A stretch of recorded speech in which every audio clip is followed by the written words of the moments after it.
રાજુલા તાલુકાના ડુંગર ગામમાં મોહરમ પર્વ શ્રદ્ધા, શાંતિ અને હિન્દુ મુસ્લિમ એકતાના માહોલમાં ઉજવાયો. રાજુલા તાલુકાના ડુંગર ગામમાં મોહરમ પર્વ શ્રદ્ધા, આસ્થા અને શાંતિપૂર્ણ વાતાવરણમાં ઉજવાયો હતો. તાજિયા જુલુસ દરમિયાન ગામમાં કોમી એકતા, પરસ્પર પ્રેમ અને ભાઈચારાનું અનોખું દ્રશ્ય જોવા મળ્યું હતું. મોહરમ નિમિત્તે મુસ્લિમ સમાજ દ્વારા પરંપરાગત રીતે ધાર્મિક કાર્યક્રમો અને તાજિયા જુલુસનું આયોજન કરવામાં આવ્યું હતું.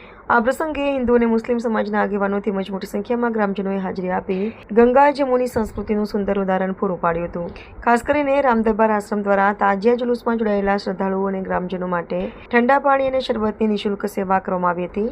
આશ્રમની આ સેવાકીય પ્રવૃત્તિને બંને સમાજના લોકોએ અર્શભેર વધાવી લીધી હતી અને માનવ સેવાનો ઉત્તમ સંદેશ આપ્યો હતો.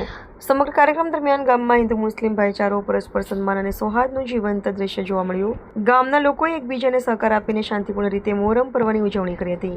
સમગ્ર કાર્યક્રમ દરમિયાન ગામમાં હિન્દુ મુસ્લિમ ભાઈચારો, પરસ્પર સન્માન અને સૌહાર્દનું જીવંત દ્રશ્ય જોવા મળ્યું હતું. ગામના લોકોએ એકબીજાને સહકાર આપીને શાંતિપૂર્ણ રીતે મોહરમ પર્વની ઉજવણી કરી હતી. પોલીસ તંત્ર, સ્થાનિક આગેવાનો અને ગ્રામજનોના સહયોગથી સમગ્ર કાર્યક્રમ કોઈપણ અનિચ્છનીય બનાવ વિના શાંતિપૂર્ણ રીતે સંપન્ન થયો હતો.